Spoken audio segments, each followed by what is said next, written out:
Have you ever had one of those mornings where you wake up and realize the silence around you isn't peaceful, it's heavy? Maybe the sun is shining through the curtains, the birds are chirping, but something still feels off. Not bad, just quiet in a way that makes your chest ache a little.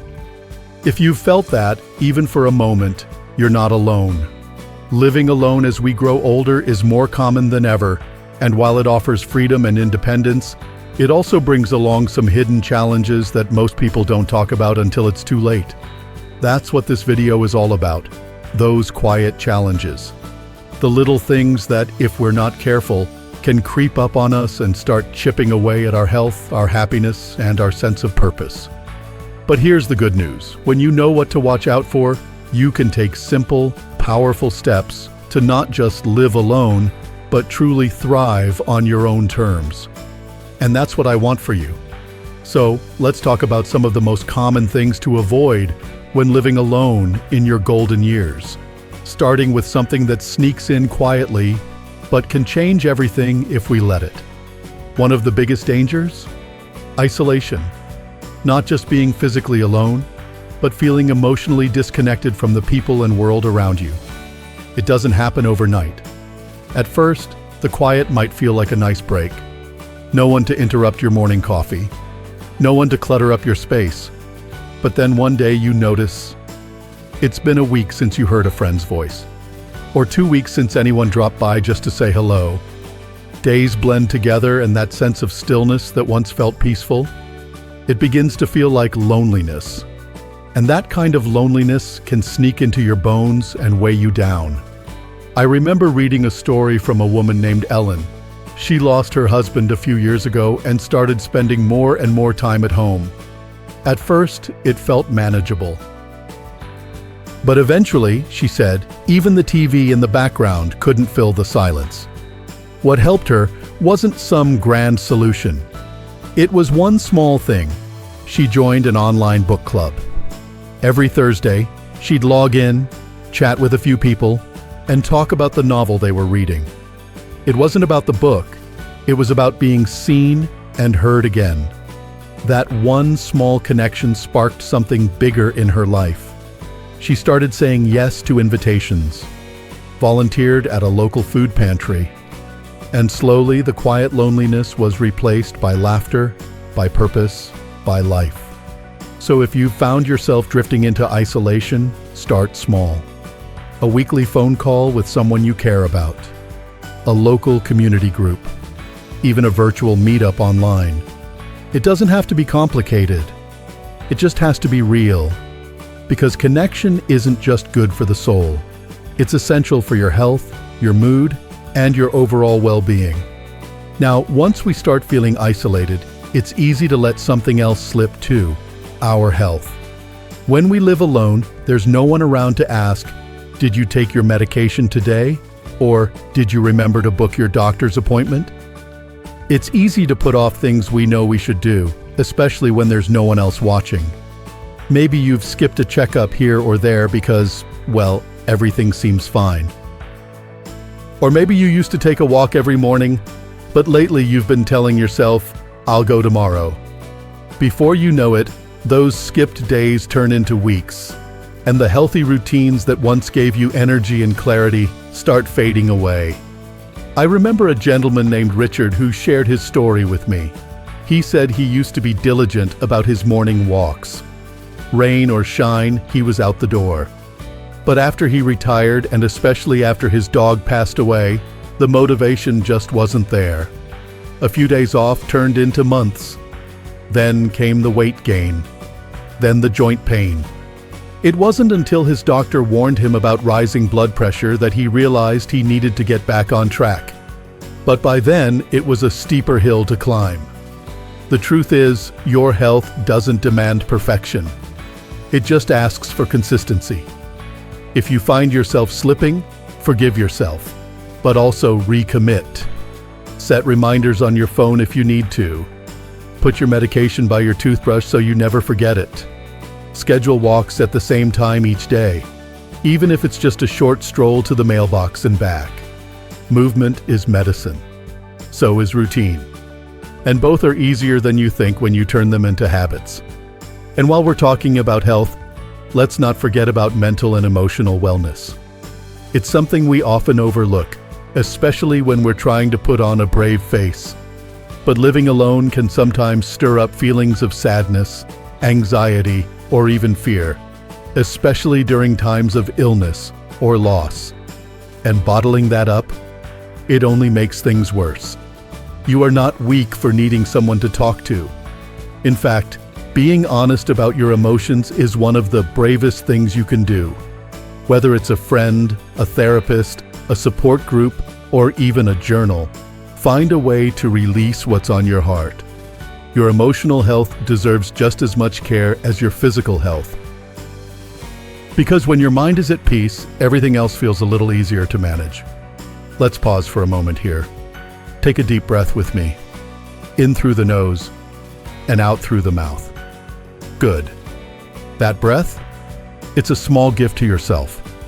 A reminder that you're still here, still capable, still in control of your story. But health and connection aren't the only things we need to watch out for. There's something else that can become a quiet threat over time. Ignoring safety concerns around the house. You might think, I've lived here for years, I know every corner. And you probably do. But as our bodies change, the way we move through our homes needs to change too. One slip in the shower, one stumble over a rug, that's all it takes. A fall that could have been prevented becomes a hospital visit. And if you've ever heard someone say, I was fine until I broke my hip, you'll understand how quickly life can shift. There was a story I once read about a woman who fell in her kitchen. Just a simple misstep on a wet floor. The worst part? She couldn't reach her phone for hours. That moment changed everything for her. After she recovered, she invested in a wearable emergency button, something she could press for help anytime, anywhere. And just knowing that help was a button away gave her back the confidence to live fully again. That's what safety is really about, freedom.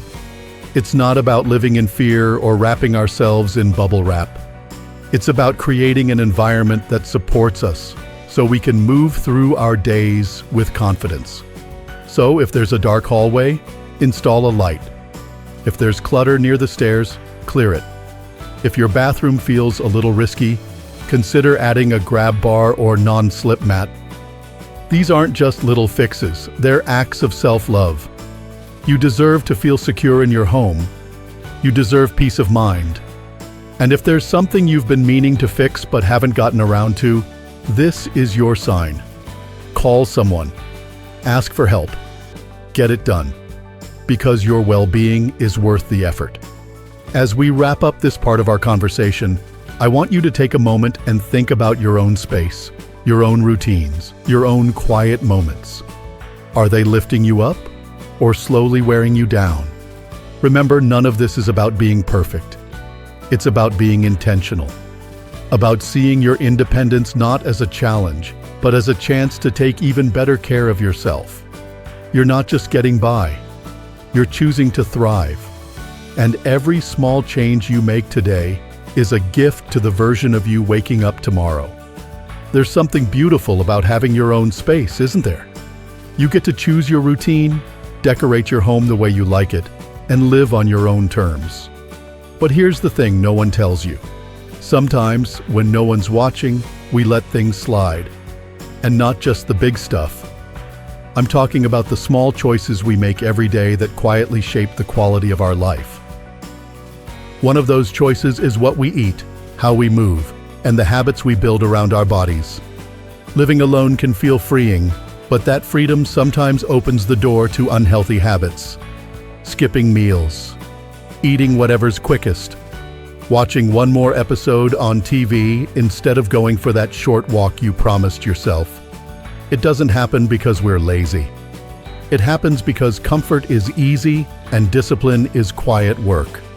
I once heard from a woman who started snacking more after her husband passed. Not out of hunger, but because food became her company. Chips instead of conversation. Cookies instead of companionship. Before she knew it, her energy dropped. Her sleep got worse. She said she looked in the mirror one day and realized she didn't recognize herself anymore.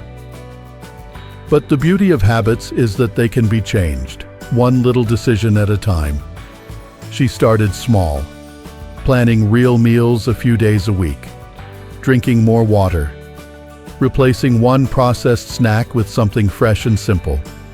It wasn't about going on a diet. It was about giving her body the respect it deserved again.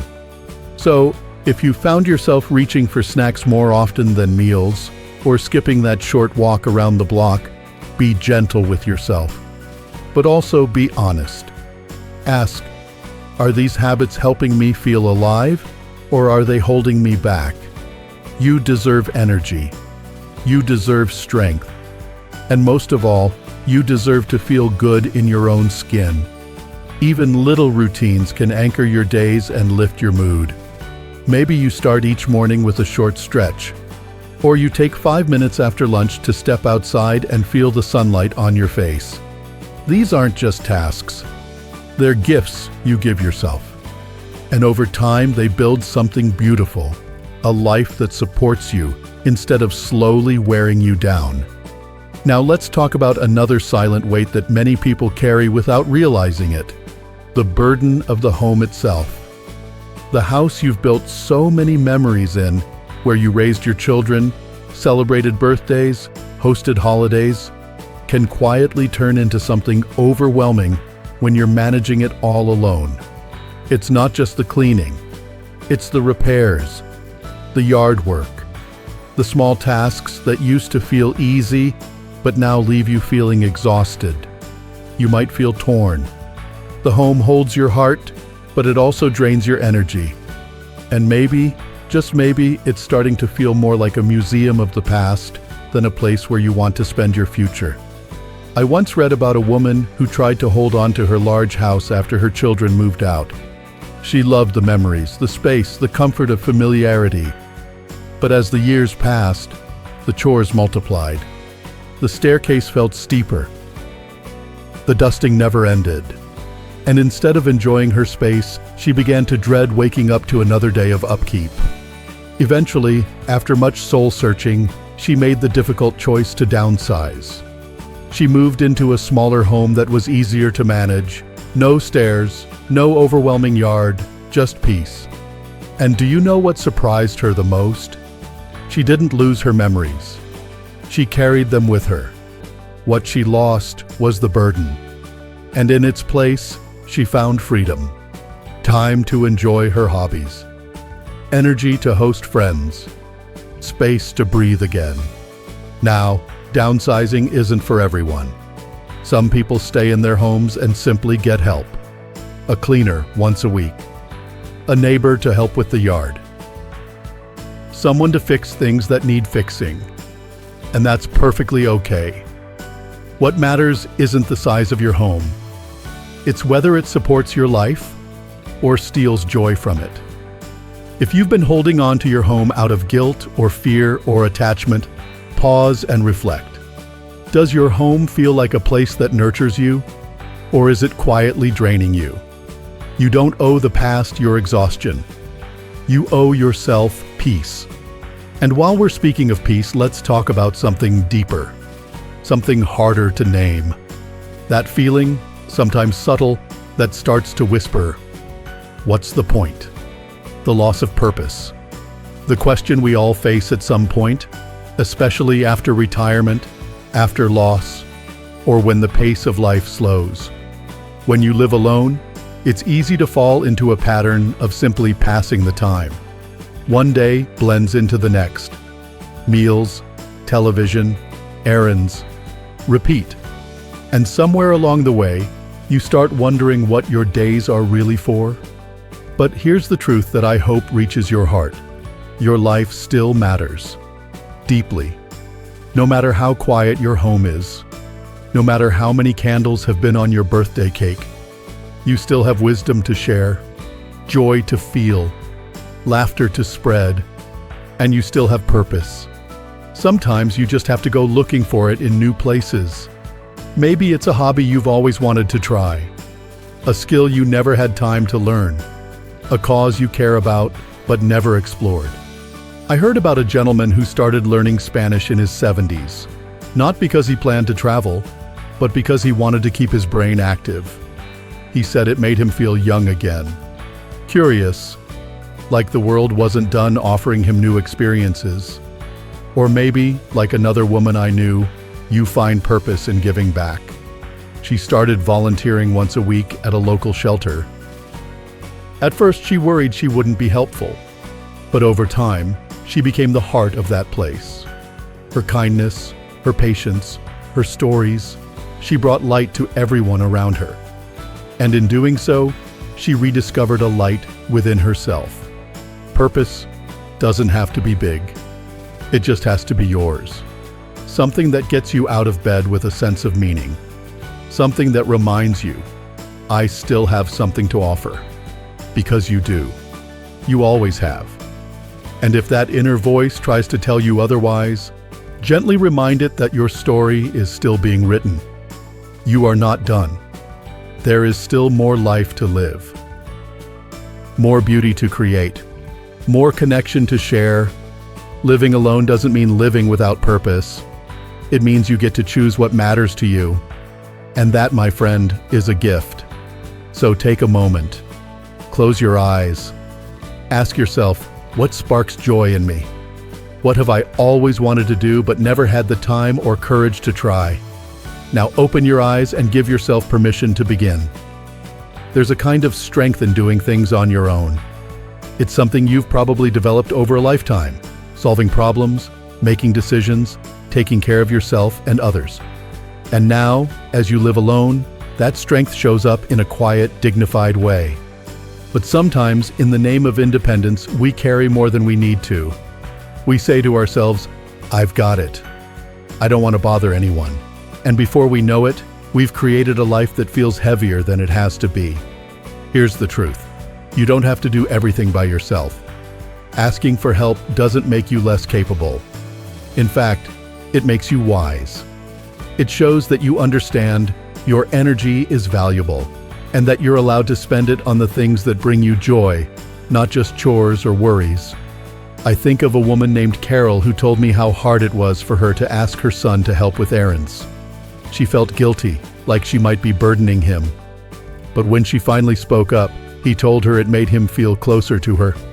That simple act, letting him help, opened the door to more time together, more shared laughs, more memories. We forget sometimes that asking for help can actually be a gift to the people who love us. It gives them a chance to show up for us, to feel useful, to connect. Whether it's asking a neighbor to bring your groceries up the stairs or having a friend install a grab bar in the bathroom, these little moments of support can take a weight off your shoulders and bring someone else joy too. You are still independent. You are still strong. And knowing when to lean on someone? That's not weakness. That's wisdom. Now, let's turn our attention to something that might seem small on the surface, but carries a surprising impact: the state of your home environment. When you live alone, it's easy for clutter to build up slowly, almost without noticing. A few magazines here, a pile of laundry there, a drawer that's become a black hole of old mail and mystery keys. And sure, it's your space. You can leave your socks wherever you want. But here's the thing, your physical space has a direct impact on your mental and emotional well-being. When your home is calm, clear, and comfortable, you feel more peaceful, more motivated, more in control. But when it's filled with clutter or unfinished projects, it can quietly feed feelings of stress or even sadness. I remember one woman who shared that after her husband passed away, she stopped caring about tidying up. The house slowly became a place that reflected how lost she felt inside. But when a friend came to visit and gently helped her declutter, something shifted. She said it felt like she could breathe again. Like clearing the space helped clear the fog in her mind. You don't have to tackle it all at once. Start small. One drawer, one surface, one room, Make it a ritual, something you do for yourself. Not because anyone else is coming over, but because you deserve to live in a space that makes you feel good, not overwhelmed.